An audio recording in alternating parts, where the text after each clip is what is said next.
of the Storyteller's Lounge conversation with Kyoko Heshiimu contains paintings from her Mother Tongue series.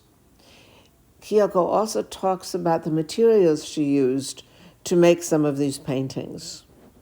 This is from a project that I was using things from nature and recycled material. So I never, I wanted stuff that could go back into the earth without harming it. Some of these things, the only thing here, I have glitter here, but this was a project that my kids were doing and we were going to throw it in the garbage. And I'm like, instead of throwing it in the garbage and then it just being wasted, and I put it into the painting. I made paper out of recycled magazines that I had from my Mother's Tongue project. A lot of the paint is from paint that you use to dye soap. But this is a project too about made from the natural things. Orange peels, pine cones that my kids collected. Things people just gave me, like, here, try this to use from it. So people collected things from me. Dried flowers, I have mussel shells in here. I dyed things with turmeric and beet juice and coffee grinds. So a lot of the colors here, like the orange, that's turmeric, and shades, different shades, because depending on how long I let things settle in it, they got darker and darker. Because like I said, it's paper with the seeds in it, and I tested it out because, like I said, when I put too much water in it, it did grow. But most of that's like coffee grinds and turmeric, and there's 6 layers of plexiglass, and each layer has a different part of the thing. So when you see it in person, it has a 3D effect.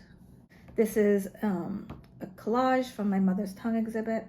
So it's based on the mother and what basically triggers her, because after police kill a child, doesn't matter the age, how old they are. In this case, it was a 7-year-old child, but a lot of them are like 18 older and older.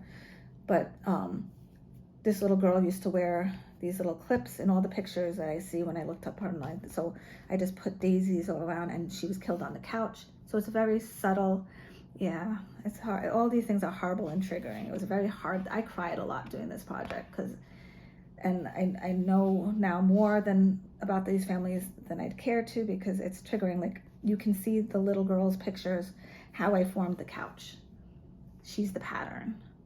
So I integrated all of their images very subtly, so that when you're looking at it, you don't automatically think, oh, this is about police violence. You're not gonna know, because it's more about the mother's relation to the case. This is again about police violence. It's the Mother's Tongue exhibit. The person who was killed is integrated in the fence, because this is Stefan Clark, and he was killed in the backyard of his grandmother's house. This is his mother and his sister who then witnessed it.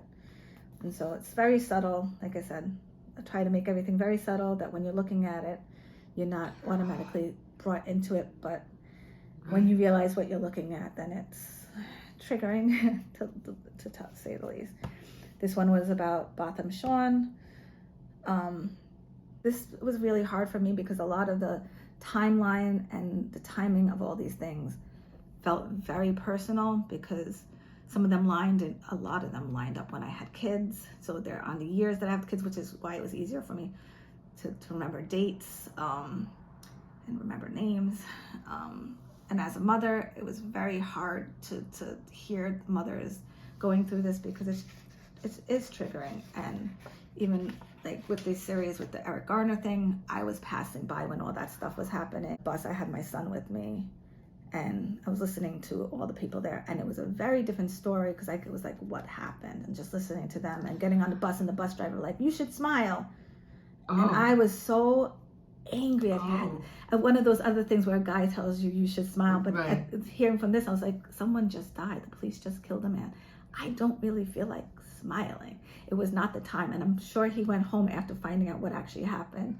And it was like, that was like crappy timing, Yeah. It was bad. And the story with a lot of the homeless, because you're talking to not just regular people that are taking the bus, but you're talking to the homeless men that some of them are witnessing. people thought that he was, some of them thought that he was tased. So we were getting, oh, he was tased. Oh, no, that's not what happened. And so you're like trying to figure out what the story was. So I didn't really get the full story of what happened because I did not want to stop. I had my son in the stroller. So I just quickly went past it because it's what I always did. I'd get my son and go to the bus stop over there. And so it was hard. So like a lot of these things with the mother's tongue, with these police killings, they just lined up too closely to timelines in my life. With Abner Luima, I was in that precinct that same night that stuff happened to him, because that's the night I was reporting my rape. And to wake up that morning and find out that happened to him, and I was in that same precinct. Botham Sean John's mom, she talked about how she talked to her son every day at 9:30. So I put her on a chair in a living room setting with a phone in her hand, and just a picture of her son on the nightstand, based on, like I said, the things that I read. So yeah, those places might not look like their actual home, but based on, and I tried to make the images kind of connect. So that, yeah, and I have a bathroom scene where I have Abner Luima, which she was the only one I could not find any picture. So her image, I'm 100% sure would look nothing like her mother, because I could not find anything. The only thing I could find about her mother was that she was a homemaker. But because it was the toilet plunger, I put her plunging a toilet. So you get that from that. And then the one that I the composition I put with that was another painting I put next to it that was, I think it was Romali Graham. I might be mistaken because I'm trying to remember who I put next to it. A bathroom situation where the brother, my eye is twitching, sorry, where the brother witnessed the brother witnessed his brother get killed, but is in the grandmother's home. So I have the bathroom scene of him brushing his teeth and the mother behind him, but you only see the mother in the mirror. Those are, right. But it completes the bathroom. So like you have the mirror here, your mirror here. So when you put them together, it kind of is almost like they're in the same room, but they're.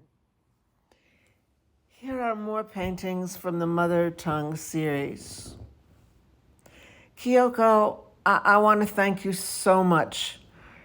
You've made a beautiful contribution to the Storyteller's Lounge.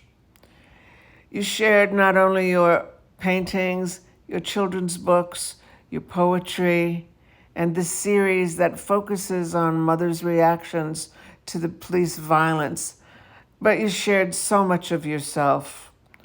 I just can't thank you enough.